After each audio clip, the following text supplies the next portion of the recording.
Hello students, today we will discuss about the chapter 2 units and measurement. Units, like if we go anywhere like in market or purchase anything, or when we talk about the physical quantity, any physical quantity, we always measure in the units. Like when we go to the shop, when we purchase anything, we ask for the shopkeeper, sir, give me 1 kg sugar. What is the kg? Kg is the unit of the mass. We ask for the 1 meter length of the tape. So what is the meter? Meter is the unit of the length. So today all these things we will discuss here. So what is the units? Units are the internationally accepted standard. Units are internationally accepted standards. Internationally accepted standards for measurement of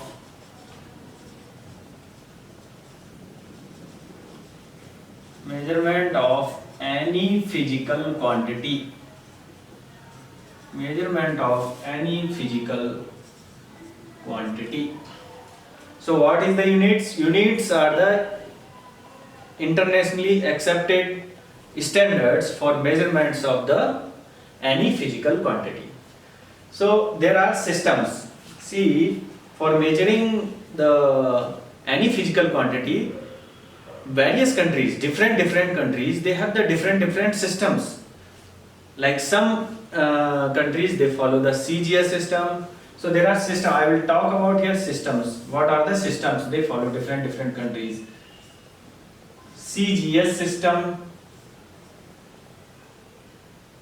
FPS system. There are 3 major systems, and MKS system. So what is CGS system? CGS system full form is centimeter, gram, G for gram, C for centimeter, and S for second system. So here we measure the length in terms of centimeter, we measure the mass in terms of gram, we measure the time in terms of second. That's why it is called the CGS system. So earlier we were using, many countries still they are using the CGS system. FPS system, F means foot. We use the foot, we measure the length in the foot, P for pound, S for second.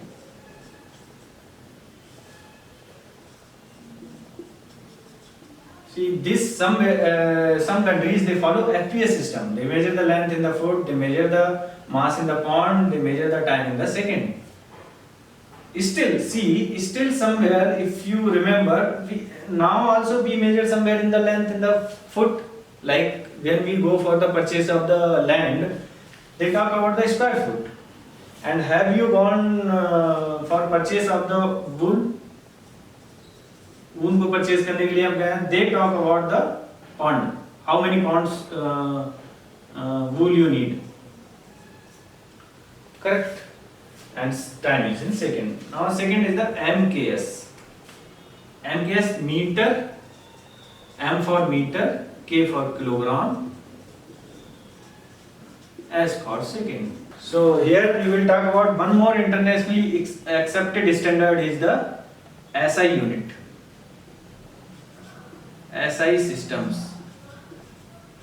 SI system. This is internationally accepted standard.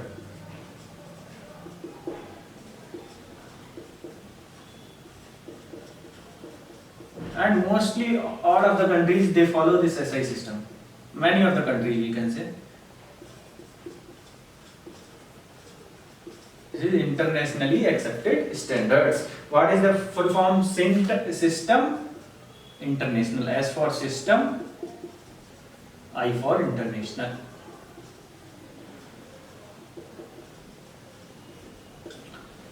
Now we follow the systems. We follow here the systems for measuring of the units.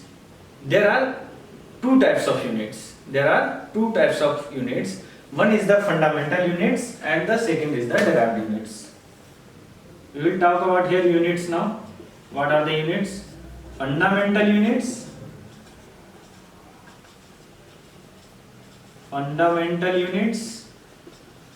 and derived units. Fundamental units are also known as basic units. These derived units, they are derived from the fundamental units. Like fundamental units is like for length, it is a meter. What are the fundamental units? For length, it is a meter. For mass, it is a kilogram. For time, it is a second. Okay, like this. So we will discuss here what are the basic units in the SI system. We will discuss here what are the basic units in the SI system. There are 7 basic units. I will write here the 7 basic units and their symbols. First one is the 7 basic units. What are the 7 basic units? We will discuss here. First one is the length.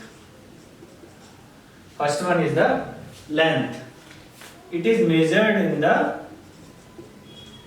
what is the unit for length? It is the meter. And symbol is m. Length is one basic unit, one basic physical quantity. Length is one basic physical quantity. What is the length? It is the physical quantity, right? So this is one physical quantity, and the unit of the length is the meter, and symbol is represented by m. Now mass, second physical quantity. Unit of mass is kilogram and symbol is kg. Now we talk about time. The unit of time is second. Its symbol is small s. Then we talk about electric current.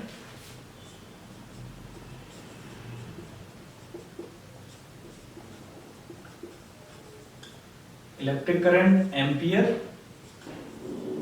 Unit is ampere and symbol is capital A. Okay.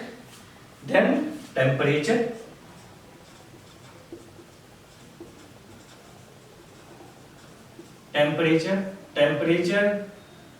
Unit is Kelvin. Symbol is capital K. Always remember this is a capital K. Then amount of substance. These are the 7 physical quantity. This you have to remember. Amount of substance. It is measured in the mole. Symbol is mole. Okay. Symbol is mole. Then luminous intensity.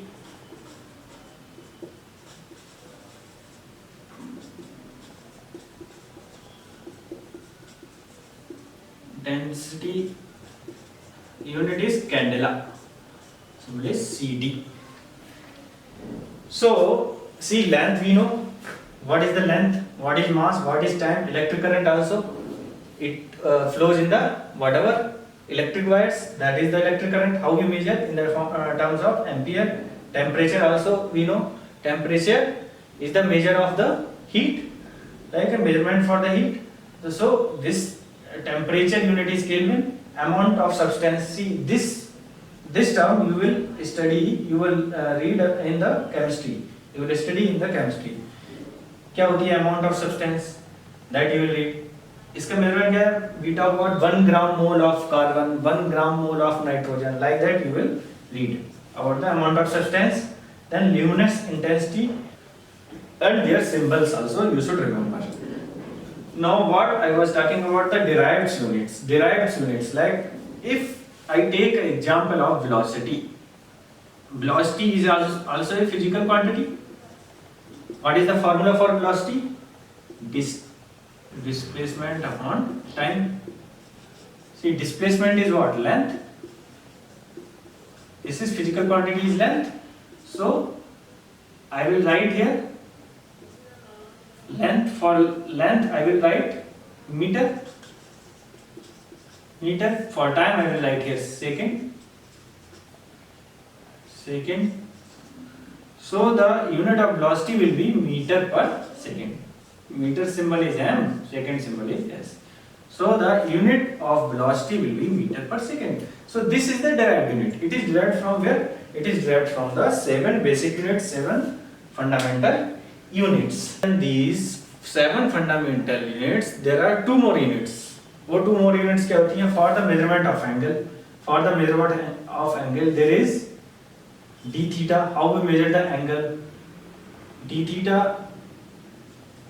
is equal to ds upon r. For example, if you want to measure the angle made by this r at this center, is called d theta, and this radius is r. So this is the measurement of the angle. Angle is equal to arc upon radius. Angle is equal to arc upon radius. So this is one more unit, but this is not fundamental. Is there other than the fundamental units? This unit is, unit of this is radian. Unit of this is radian, and one more is for the solid angle measurement. What is the solid? Here we have checked. यहाँ पे हमने check किया क्या? यहाँ पे जो arc है, how much angle it is making at the center. Now if it is a center,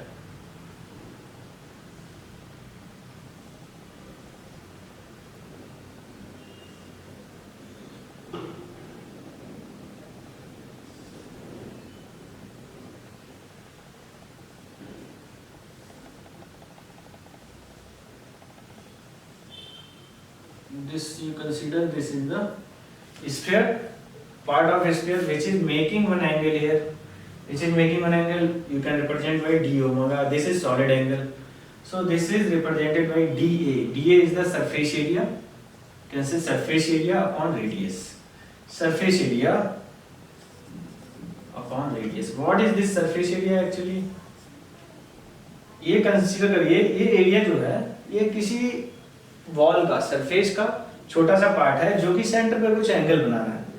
छोटा सा एरिया है, छोटा सा वॉल का कट कर दें. अगर हम एरिया थोड़ा सा कट कर दें और देखें वो सेंटर पे कितना एंगल बना रहा है, तो क्या करेंगे हम? पहले वो सरफेस एरिया कैलकुलेट करेंगे, क्या सरफेस एरिया है, और अगर हमें वो रेडियस मालूम है, उसकी स्फीयर की, तो हम कैलकुलेट कर सकते हैं क्या कि वो सॉलिड एंगल कितना बना रहा है. यहाँ पे वो सॉलिड एंगल कितना बना रहा है, यहाँ पे इसका यूनिट होता है स्टेरेडियन. इसका यूनिट होता है स्टेरेडियन. सो ये दो, other than the fundamental units there are two more physical quantity which has the units radian and steradian. Okay, हम जो है पढ़ेंगे किसके बारे में, वन बाई वन. अब हम देखेंगे, हमने यहाँ पे सारी बेसिक यूनिट्स देख ली क्या क्या है, ठीक है, जैसे कि लेंथ, मास और टाइम. इन तीनों के बारे में हम थोड़ा सा डिटेल से पढ़ेंगे कि लेंथ, मेजरमेंट ऑफ लेंथ हम कैसे करते हैं और किस किस की हेल्प से करते हैं. मेजरमेंट ऑफ लेंथ, देखिए ये बहुत ही कॉमन चीज है जिसके बारे में हम लोग पढ़ते हैं. मेजरमेंट ऑफ लेंथ, जैसे कि हम लोग यूज करते हैं क्या, स्केल यूज करते हैं, स्मॉल स्केल जो 300 mm का स्केल रहता है. That is what it is used for the measurement of length. दूसरा क्या है, मीटर स्केल भी देखा होगा. जब हम कुछ भी शॉप पे जाते हैं कुछ चीज परचेज करने के लिए, तो मीटर स्केल देखा है जिसमें 1000 mm का रहता है. 1000 mm या 1 मीटर बोलिए, ठीक है. तो उससे हम यूज करते हैं, लेंथ मेजरमेंट के लिए यूज करते हैं. वर्नियर कैलिपर रहता है, उसको भी यूज करते हैं हम मेजरमेंट ऑफ लेंथ के लिए. जब छोटी लेंथ मेजर करनी होती है, ठीक है, तो वर्नियर कैलिपर वगैरह हम यूज करते हैं. अब बात आती है कि हम जब बहुत बड़ी हमें लेंथ कभी मेजर करनी होती है, जैसे for example how will measure the distance from the sun to the earth, how will measure the distance between the two planets. तो एक मेथड होता है उसके लिए, that is called the parallax method. Parallax method, उससे हम क्या करते हैं, we measure the distance between the planets, between the sun and earth, between two planets. अब वो कैसे यूज करते हैं कि हम जानेंगे कैसे इस एक चीज को कि पैरेलैक्स, सबसे पहली चीज will understand what is the parallax method. Parallax method क्या है, पैरेलैक्स मेथड क्या है, for example put it dot here, यहाँ पे कुछ हम डॉट पुट कर देते हैं।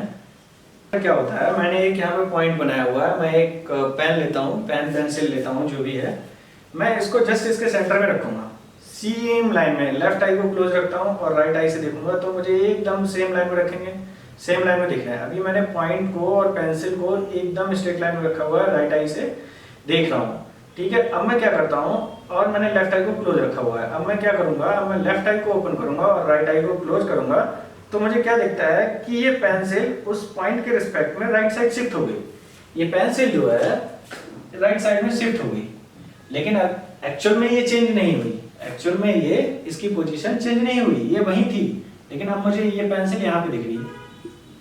ये क्यों हुआ, क्योंकि ये किस वजह से हुआ, क्योंकि पहले हम लोग राइट आई से देख रहे थे, उसके बाद में लेफ्ट आई से देख रहे थे, जो देखने का प्लेस है वो चेंज हो गया। फॉर एग्जांपल इसी फंडामेंटल चीज को यूज करते हैं, इसी मेथड को हम यूज करते हैं for the measurement of the planets, measurements of the distance between the planets और measurement of the diameter of the planets. कैसे यूज करेंगे, देखिए अब मेरा फॉर एग्जांपल यहाँ पे कोई एक प्लेनेट है, यहाँ पे कोई एक प्लेनेट है, ठीक है। अभी मैं इसको यहाँ से देख रहा हूँ, अभी मैं इसको यहाँ से देख रहा हूँ ऐसे,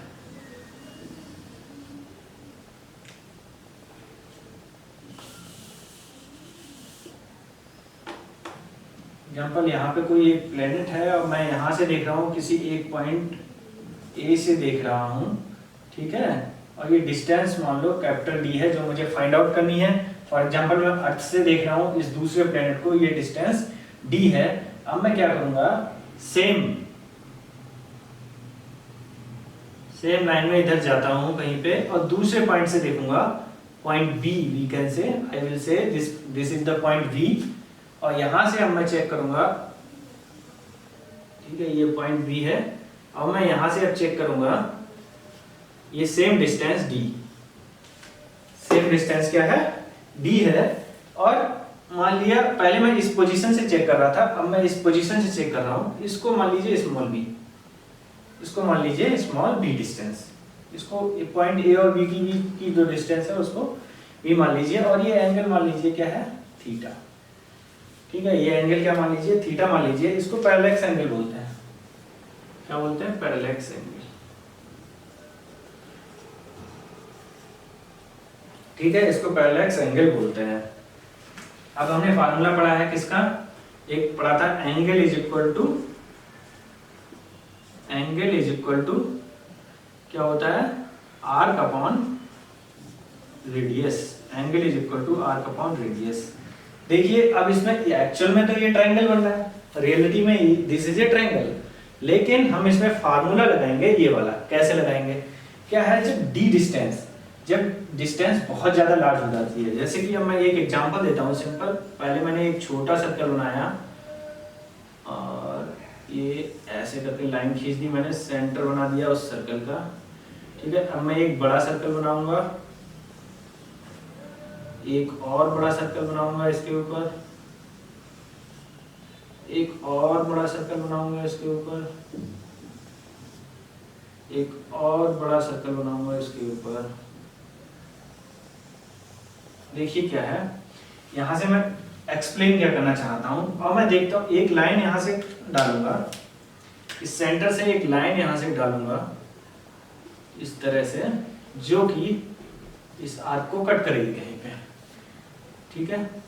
मान लिया, और ये एंगल जो है थीटा मान लिया मैंने। सेम इस फार्मूले को यहाँ पे मैं दिखाना चाह रहा हूँ। देखिए फॉर स्मॉल डिस्टेंस के लिए ये आर्क इस तरह की है, ये एंगल फिक्स है, ये आर्क का कर्वेचर यहाँ पे ज्यादा है थोड़ा, और जब मैंने बड़े सर्किल पे गया तो ये कर्वेचर थोड़ा सा कम हुआ, थोड़ा और आगे गया तो ये कर्वेचर और कम हो जाएगा। कर्वेचर मतलब इसका झुकाव, आर्क का। थोड़ा और आगे जाऊंगा इसका कर्वेचर और कम हो जाएगा, थोड़ा और आगे जाऊंगा तो इसका कर्वेचर और हो जाएगा। जब मैं बहुत लार्ज डिस्टेंस की बात कर रहा हूँ, मतलब ये डी जब बहुत ज़्यादा हो जाएगा तो ये ऑलमोस्ट जो कर्वेचर है जैसे कि इस तरह का आएगा, इस तरह का आएगा, और ये लगभग में इस डिस्टेंस के ही इक्वल होगा। जो डिस्टेंस मतलब ये वाली डिस्टेंस और इसका जो कर्वेचर बन रहा है यहाँ पे वो ऑलमोस्ट सेम होंगे, ऑलमोस्ट सेम होंगे for a very large distance when D is very large compare to the B. When D is very large compare to the B, we can say d is very large compared to the b, or we can say v upon d is less than 1, b upon d is less than 1।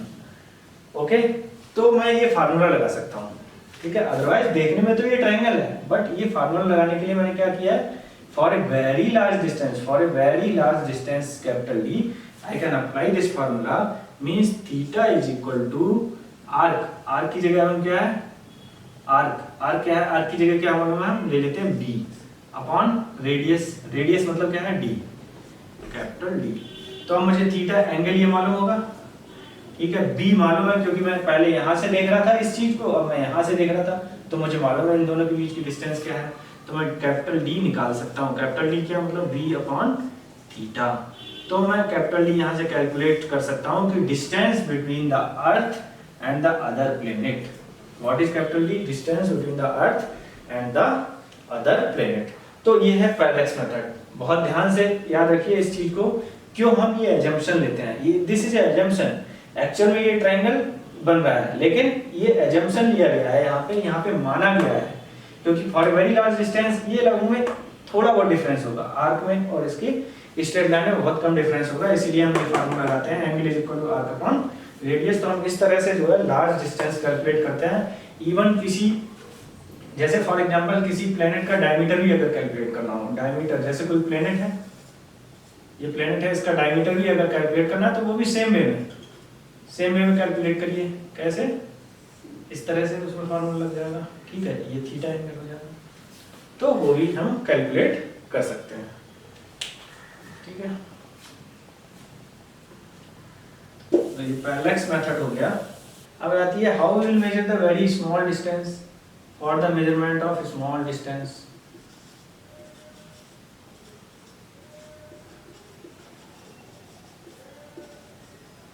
Of the small distance,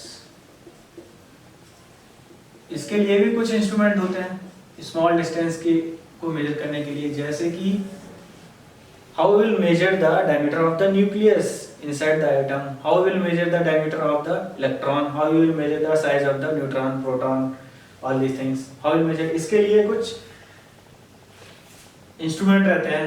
एक instrument होता है optical microscope, एक होता है optical microscope. Optical microscope में क्या होता है, क्या ऑप्टिकल माइक्रोस्कोप, ऑप्टिकल माइक्रोस्कोप से कैसे यूज करते हैं, ऑप्टिकल माइक्रोस्कोप हर चीज, जैसे कोई भी हम मेजरमेंट करते हैं, कोई भी इंस्ट्रूमेंट लेते हैं मेजर करने के लिए, तो यहाँ पे ऑप्टिकल माइक्रोस्कोप हर चीज को मेजर करने के लिए, कोई किसी भी इंस्ट्रूमेंट का एक क्या रिजोल्यूशन होता है। जैसे कि हम जो हम स्केल होती है हमारे पास 300 mm की, उसमें मिनिमम रिजोल्यूशन क्या है, मिनिमम हम कितना मेजर कर सकते हैं, 1 mm। एक स्केल पे क्या होते हैं, बहुत सारे खाने बने होते हैं छोटे छोटे ना, लाइक 1 सेंटीमीटर के बीच में देखेंगे तो 10 खाने बने होंगे इस तरह से, ये 1 सेंटीमीटर हो गया है नहीं, 1 सेंटीमीटर और 10 मिलीमीटर। तो ऐसे ही हर चीज का एक रिजोल्यूशन होता है। The resolution of the optical microscope is from 4000 angstrom से लेके जो होता है वो कितना होता है, 7000 एंगस्ट्रॉम तक। रिजोल्यूशन क्या होता है, ऑप्टिकल माइक्रोस्कोप का रिजोल्यूशन, रिजोल्यूशन मतलब हम इस रेंज की चीज मिनिमम 4000 एंगस्ट्रॉम इसमें आराम से मेजर कर सकते हैं, क्योंकि क्या है ना, ये वेवलेंथ है विजुअल लाइट की, wavelength, range of wavelength of visual light. जो विजुअल लाइट रहती है जो हमें आंखों से दिखती है, उसमें बहुत सारी लाइट्स होती हैं, तो उनकी रेंज जो होती है वेवलेंथ की वो 4000 एंगस्ट्रॉम से 7000 एंगस्ट्रॉम होती है। तो इसमें वही जो होता है इस ऑप्टिकल माइक्रोस्कोप का रिजोल्यूशन होता है। इसका मतलब हम एंगस्ट्रॉम 4000 एंगस्ट्रॉम लेवल पे जाके जो है चीजों को मेजर कर सकते हैं with the help of optical microscope. ऐसे ही दूसरा एक होता है इलेक्ट्रॉन माइक्रोस्कोप। इलेक्ट्रॉन माइक्रोस्कोप देख रहे हैं हम, छोटी से छोटी मेजर मतलब 4000 एंगस्ट्रॉम, 1 एंगस्ट्रॉम मतलब समझते हैं कितना है, 1 angstrom equal to 10 to the power -10 metre. ठीक है, 10 टू द पावर -10 मीटर। देखिए हम इतने छोटे लेवल पे जाके इसको मेजर कर सकते हैं। 4000 एंगस्ट्रॉम मतलब क्या हो गया, 4000 एंगस्ट्रॉम देखेंगे तो 4 × 10 टू द पावर -7 मीटर। इतना छोटी चीज को हम मेजर कर सकते हैं किससे, ऑप्टिकल माइक्रोस्कोप से। अब आती है बात इलेक्ट्रॉन माइक्रोस्कोप की। इलेक्ट्रॉन माइक्रोस्कोप अगर देखेंगे तो हम इससे और भी छोटी चीज मेजर कर सकते हैं, और भी छोटी चीज मेजर कर सकते हैं। इलेक्ट्रॉन माइक्रोस्कोप में हम करते क्या है, एक्चुअली हम डालते हैं इलेक्ट्रॉन बीम। क्या डालते हैं, इलेक्ट्रॉन बीम हम किसी पे डालते हैं। इलेक्ट्रॉन बीम में इलेक्ट्रॉन यूज होते हैं। इलेक्ट्रॉन बीम में क्या हो जाते हैं, इलेक्ट्रॉन होते हैं। इलेक्ट्रॉन जो है, जैसे हम एक थ्योरी पढ़ेंगे अगले चैप्टर्स में आने वाले टाइम में क्वांटम मैकेनिक्स के बारे में, उस क्वांटम मैकेनिक्स में बताया जाता है कि ये इलेक्ट्रॉन है, प्रोटॉन है, जो छोटे पार्टिकल्स हैं, ये पार्टिकल के साथ साथ में वेव का भी नेचर शो करते हैं। They also behave like a wave. तो अब ये इलेक्ट्रॉन जो है इसकी वेव की तरह बिहेव कर रहा है, तो इसकी भी कोई वेवलेंथ होगी। ठीक है, तो वेवलेंथ जो होती है इसकी वो होती है 0.6 एंगस्ट्रॉम तक। वो वेवलेंथ जो होती है इस इलेक्ट्रॉन की 0.6 एंगस्ट्रॉम तक होती है। मींस जो इलेक्ट्रॉन माइक्रोस्कोप का जो रिजोल्यूशन हो जाएगा 0.6 एंगस्ट्रॉम। देख रहे हैं, पहले 4000 एंगस्ट्रॉम था ऑप्टिकल माइक्रोस्कोप का, इसका उससे भी छोटा है 0.6 एंगस्ट्रॉम, मतलब 0.6 × 10 टू द पावर -10 मीटर। इतना छोटा हम यूज कर सकते हैं। देखिए अब हम जा रहे हैं इधर, इसका मतलब इससे हम इलेक्ट्रॉन के लेवल की चीजें जो है, एटॉमिक लेवल की चीजें हम आराम से मेजर कर सकते हैं। ठीक है, फिर एक तीसरा और रहता है टनलिंग माइक्रोस्कोपी। टनलिंग क्वेश्चन होता है, it is better than angstrom, better than both optical and electron microscope. इसमें जो रिजोल्यूशन रहता है उसका इससे भी ज्यादा होता है, ऑप्टिकल से भी और इलेक्ट्रॉन माइक्रोस्कोप से। मतलब कहने का ये है, हम उससे भी छोटी चीजें मेजर कर सकते हैं टनलिंग माइक्रोस्कोप से। ठीक है, इस आपकी एक बुक में एक दे रखा होगा method measurement of molecules of oleic acid. Oleic acid के मॉलिक्यूल्स का एक एग्जांपल दे रखा है, अच्छा एग्जांपल है।